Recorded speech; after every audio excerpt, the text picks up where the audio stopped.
firman Tuhan di dalam Lukas pasal yang ke-22. Sesuatu yang sudah familiar dengan kita, saya percaya, apalagi kita yang senang berdoa.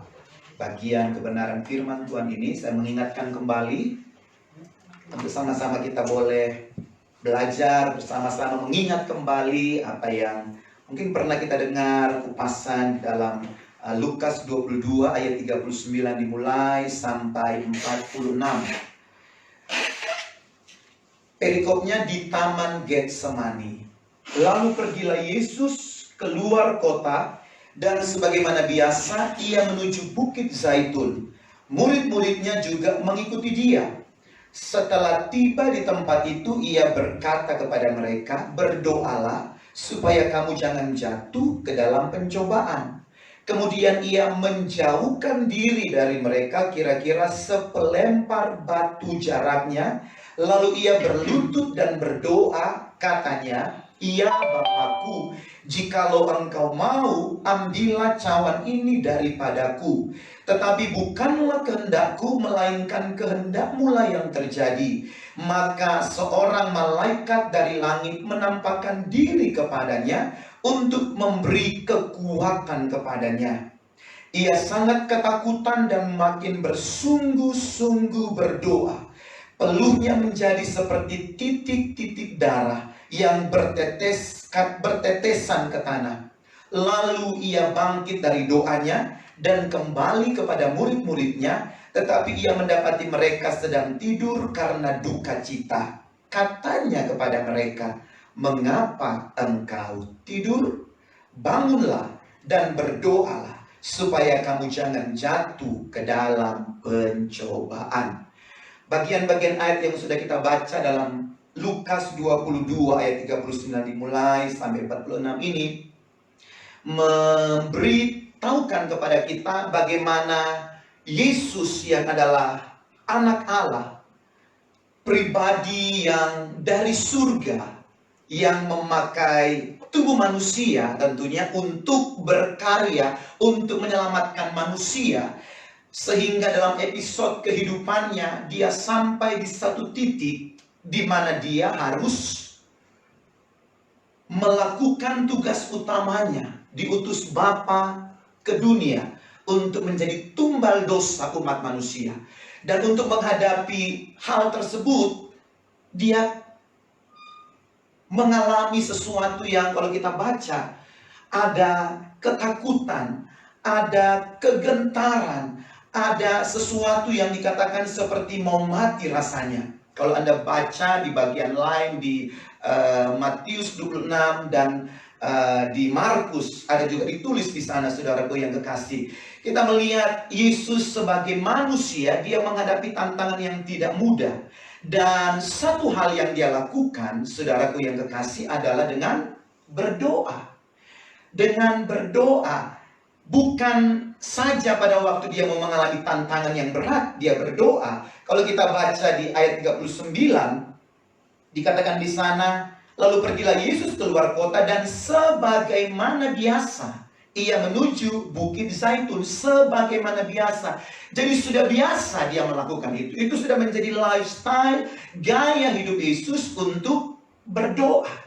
Tetapi di dalam ayat atau bacaan yang baru kita baca, saudara yang kekasih, ada sesuatu yang lebih lagi yang Yesus pertontonkan kepada kita, yang ditulis oleh Lukas, bagaimana dia berdoa. Dan ada disebutkan di sana dia semakin bersungguh-sungguh berdoa. Jadi ada tingkatan doa yang sedang Yesus perlihatkan kepada setiap kita saat kita menghadapi tantangan yang tidak mudah, saudaraku yang kekasih. Kalau saya lihat di ayat 41, di sana dituliskan setelah Yesus mengajak murid-muridnya untuk berdoa, untuk menjadi sahabat doa, karena Yesus penuh ketakutan pada waktu itu.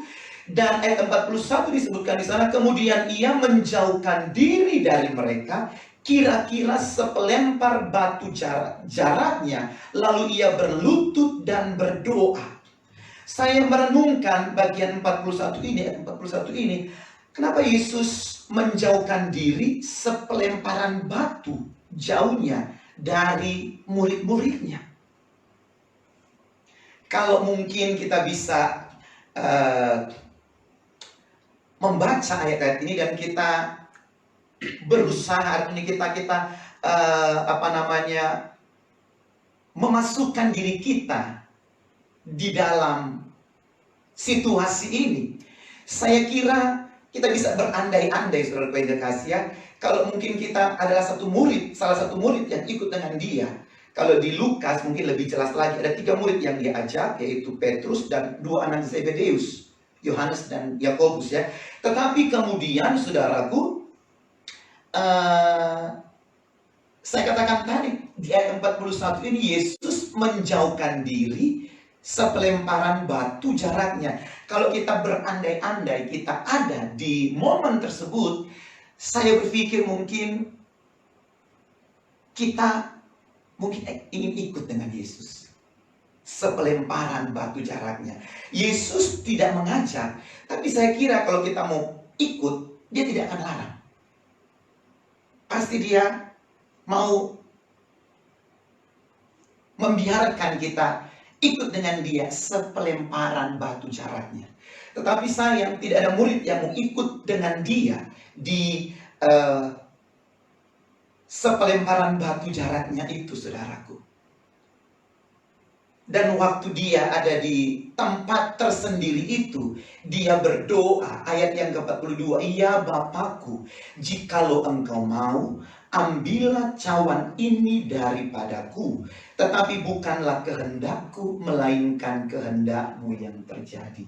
Doa Yesus dikatakan kepada Bapaknya, "Jikalau engkau mau, ambillah cawan ini daripadaku." Yesus struggle, Yesus merasa ketakutan, sehingga dia berdoa, doa yang dari kemanusiaannya. Kalau mungkin lalukan cawan ini Tuhan. Tetapi kemudian ada anak kalimat, doanya dikatakan, "Melainkan kehendakmu lah yang terjadi." Kalau kita membaca, kalau saya merenungkan bagian ini, saya tahu bahwa Yesus sudah tahu bahwa tidak mungkin cawan itu lalu. Karena untuk itu dia datang ke dalam dunia.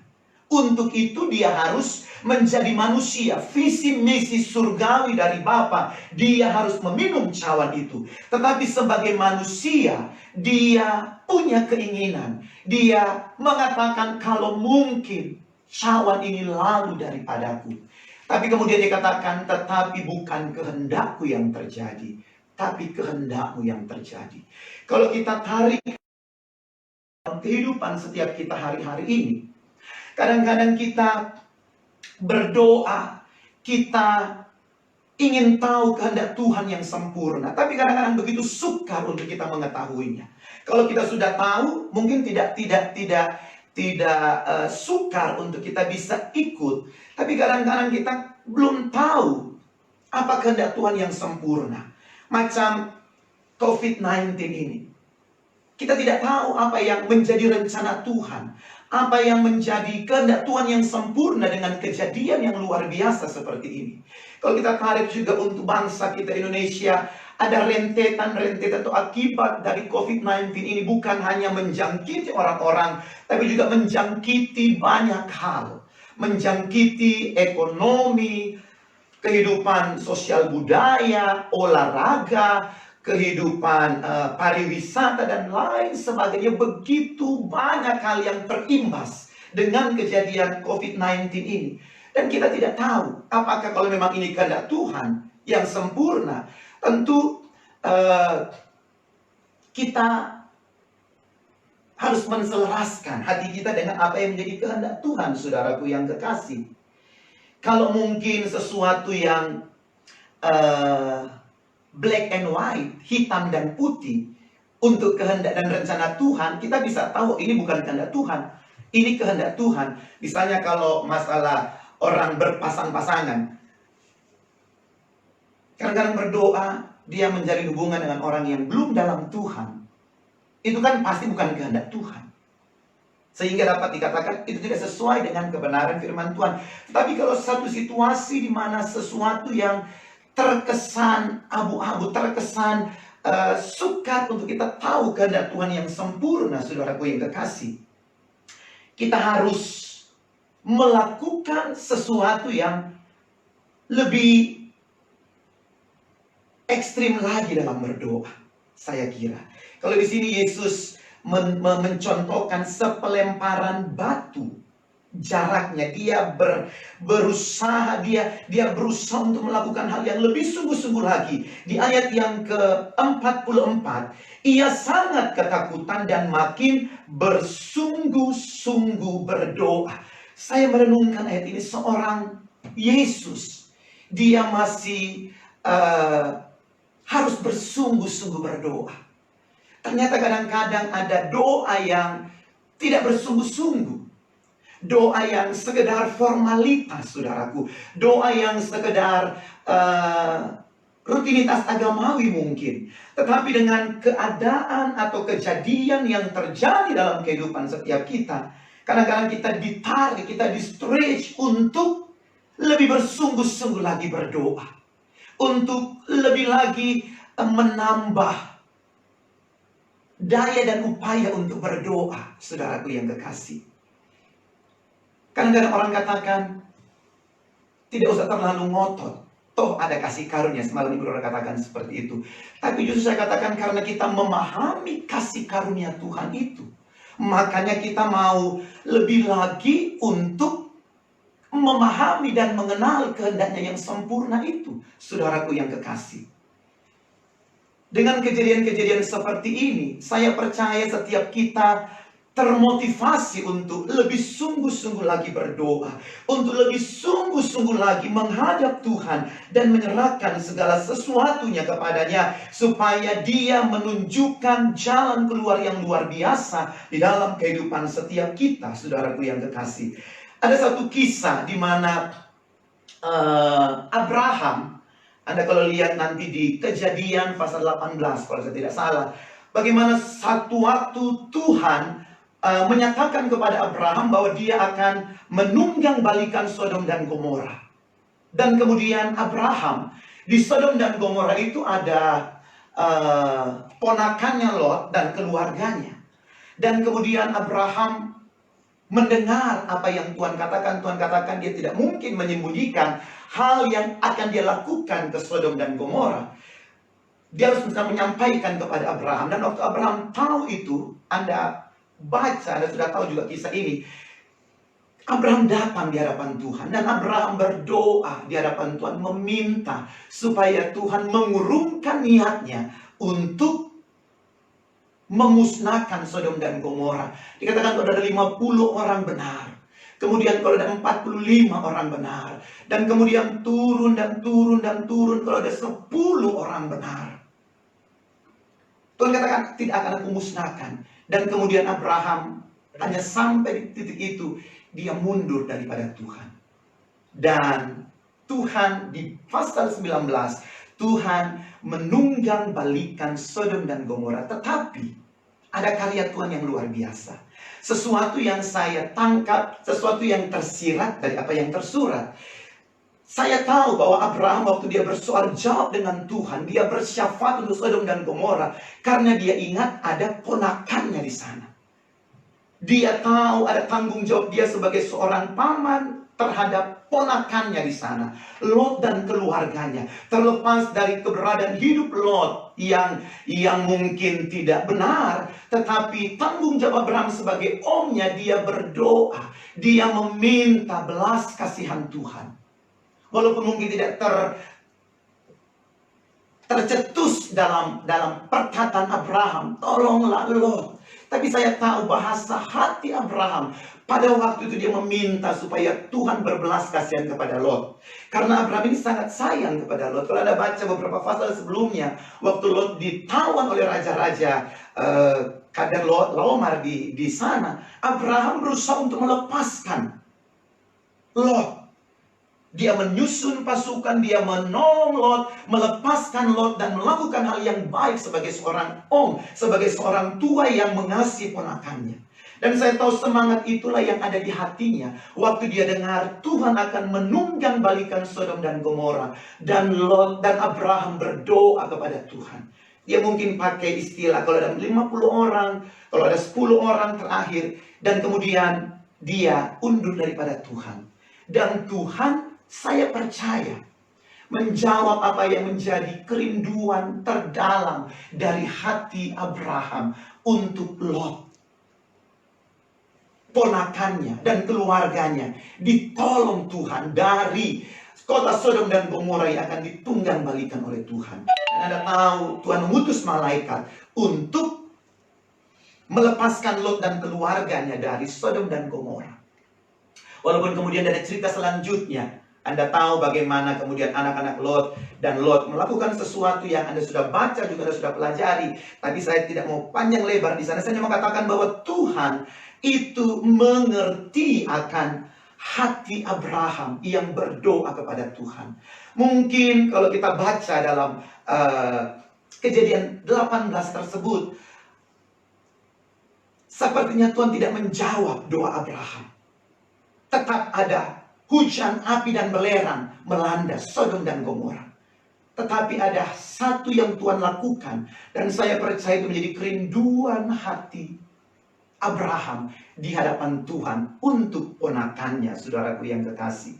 Sehingga kehendak Tuhan untuk menghanguskan Sodom dan Gomora itu terjadi. Tetapi ada pertolongan Tuhan di sana untuk orang-orang yang didoakan, untuk orang-orang yang ada di hati pendoa-pendoa, di hati orang-orang yang terus memiliki hubungan yang baik dengan Tuhan. Saudaraku yang kekasih, kalau kita kembali lagi dalam Lukas pasal yang ke-22 ini, makanya betapa penting kita berdoa dan bersungguh-sungguh berdoa.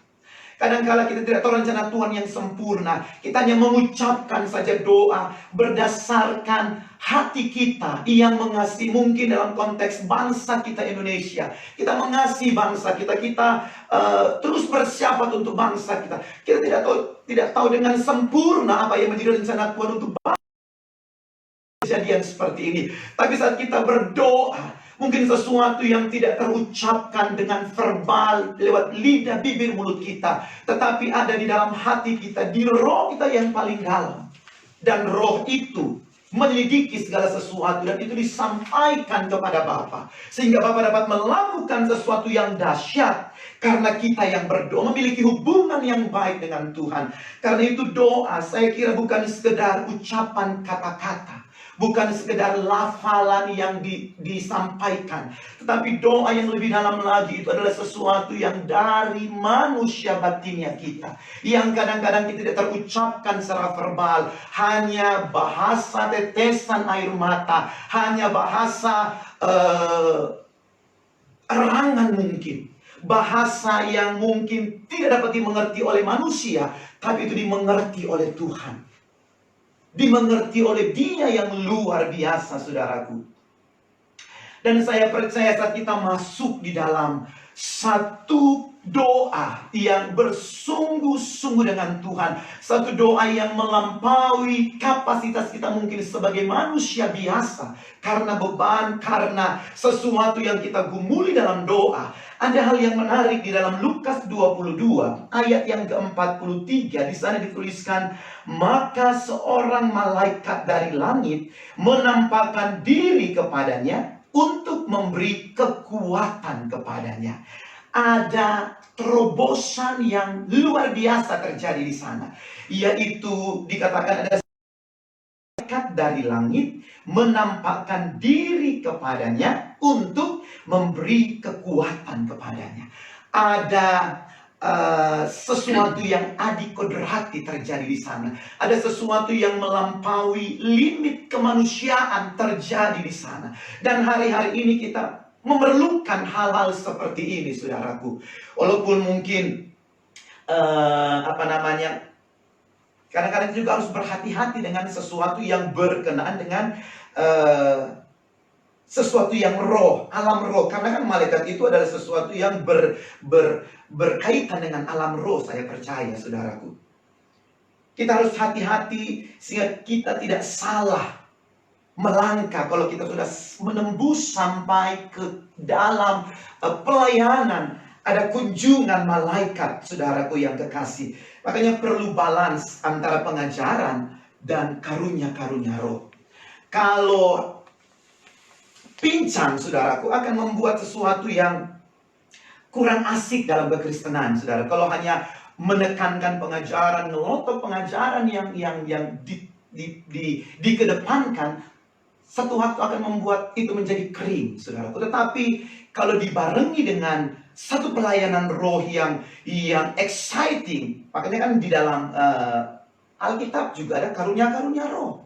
Karunia-karunia roh dikatakan kobarkanlah itu. Karena itu yang membuat satu pelayanan itu menjadi menarik, saudara. Menjadi exciting, menjadi orang-orang itu, wow, Tuhan itu hidup. Wow, Tuhan itu luar biasa. Jadi harus balance, saudaraku, dalam hal ini. Seperti mungkin ilustrasinya burung yang terbang dengan dua sayap. Itu harus seimbang, saudaraku. Sehingga menjadikan sesuatu yang luar biasa, bisa naik terbang, bisa melampaui hal yang rata-rata, bisa sampai kepada satu destiny yang sedang Tuhan rencanakan di dalam kehidupan Anda dan saya, dalam kehidupan gereja Tuhan, dalam kehidupan tubuh Kristus yang mengasihi Dia, saudaraku. Karena saya tahu Tuhan sedang melakukan hal yang luar biasa untuk tubuh Kristus. Kalau hari-hari ini kita tidak bisa berkumpul bersama-sama beribadah, saya tahu ada rencana Tuhan untuk kita menjadi pribadi-pribadi yang sungguh-sungguh dengan Tuhan. Artinya tidak tergantung dengan kerumunan orang, tetapi secara pribadi kita bisa datang kepada Tuhan. Saya kira bukan masa COVID ini saja ya. Kalau saya kemudian merenungkan, saya berpikir, saya mengingat-ingat, kita juga pernah waktu itu, waktu sebagian Pulau Jawa itu listriknya mati ya. Itu pertengahan tahun lalu saya kira. Sehingga waktu ibadah sore itu kan siang terjadi. Ibadah sore itu banyak gereja juga yang tidak melakukan ibadah karena tidak ada listrik, saudaraku. Kemudian saya mengingat itu Februari tanggal 13 atau tanggal 23, saya lupa, saudaraku. Itu ada banjir besar terjadi di Jakarta. Dan juga banyak gereja-gereja yang tutup, yang tidak melakukan ibadah, saudaraku yang kekasih. Dan kemudian saat COVID-19 ini terjadi, sudah 2 bulan lebih, mungkin hampir 3 bulan ya, 2 bulan jalan, kita tidak berkumpul bersama-sama, tetapi ada online, kita bisa beribadah secara online, saudaraku. Tapi kalau terjadi seperti pertengahan tahun yang lalu, listrik mati, tidak bisa beribadah, tidak bisa ada online, bagaimana keadaannya? Sehingga kita memang harus benar-benar datang kepada Tuhan secara pribadi, secara keluarga, saudaraku. Karena kita tidak tahu sampai kapan kita tidak bisa bersama-sama untuk beribadah bersama-sama. Tapi yang pasti saya percaya, biar kita menjadi orang-orang yang bersungguh-sungguh dengan Tuhan, bersungguh-sungguh berdoa di dalam hal ini, sehingga mendapat kekuatan, sehingga ada sesuatu yang melampaui batas kemanusiaan kita. Ada campur tangan Tuhan, sesuatu yang rohani, sesuatu yang roh adanya, yang memberikan kekuatan kepada setiap kita. Waktu Yesus mendapatkan kekuatan dari malaikat itu, dikatakan dia semakin bersungguh-sungguh berdoa, sehingga peluhnya menjadi seperti darah. Dia menang pada waktu itu, sehingga ayat 45, lalu ia bangkit dari doanya dan kembali kepada murid-muridnya. Tetapi ia mendapati mereka sedang tidur karena duka cita. Kata Yesus kepada mereka, mengapa kamu tidur? Mengapa kamu tidur? Mungkin pertanyaan ini juga ditanyakan kepada engkau dan saya. Mengapa engkau tidur? Mengapa engkau menjadi lemah? Mengapa engkau mungkin menjadi bosan? Mengapa engkau menjadi jenuh? Mengapa engkau tertekan, menjadi stres, saudaraku yang kekasih?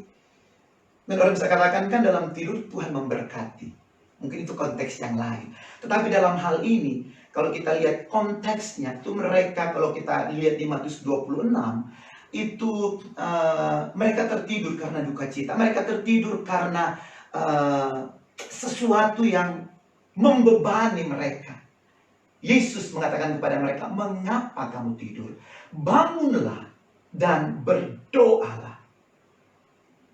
Bukan cuma sekedar berdoa. Berdoa, bersungguh-sungguh berdoa. Doa yang benar-benar diniatkan, saudaraku. Seperti mungkin kadang-kadang orang katakan, niat amat ya mereka itu berdoa setiap malam. Dan itu kan memang kerinduan Ibu Dora. Sebelum COVID terjadi, baru saya katakan sudah terjadi ruangan ini kita berdoa setiap malam. Iya, setiap hari. Setiap hari di tempat ini. Dan kemudian terjadi keadaan seperti ini, yang mau tidak mau, untuk apa lagi kalau tidak berdoa? Jadi kita berharap kami di sini, Anda di rumah, kita berdoa, tetapi masuk dalam level dikatakan bersungguh-sungguh berdoa, sehingga terjadi sesuatu yang exciting, sesuatu yang menggairahkan kita untuk terus mengejar Tuhan. Ada kunjungan malaikat kah itu? Ada operasi karunia-karunia yang luar biasa. Saya ingat dulu zaman 90-an ya, saya kira ya, di tempat ini itu doa setiap Rabu, karunia-karunia roh itu berjalan begitu luar biasa. Ujian penyembahan dinaikkan, tiba-tiba ada yang sudah bernubuat. Ada orang datang, saya ingat Chihuahua katakan waktu itu dia datang, dia bilang, ini orang ngapa-ngapain di sini kok cuman nangis-nangis, mana Tuhannya? Waktu dia berpikiran seperti itu, kemudian waktu dia Tante Im dikasih kata-kata roh, dikatakan di sini ada seorang ibu yang tidak percaya kalau ada Tuhan di sini. Chihuahua langsung katakan, ih, dia kok bisa tahu? Kaget dia. Makanya orang-orang seperti saya lihat Chihuahua itu ya, dia sampai terus mau ikut doa karena ada sesuatu yang menggairahkan, sesuatu yang kok dia bisa tahu ya, kok bisa terjadi seperti itu. Saya katakan itulah karya Roh Kudus, itulah sesuatu yang diizinkan Tuhan melakukan dengan karya Roh Kudus untuk Anda dan saya mengalami dan merasakan bahwa Tuhan itu luar biasa.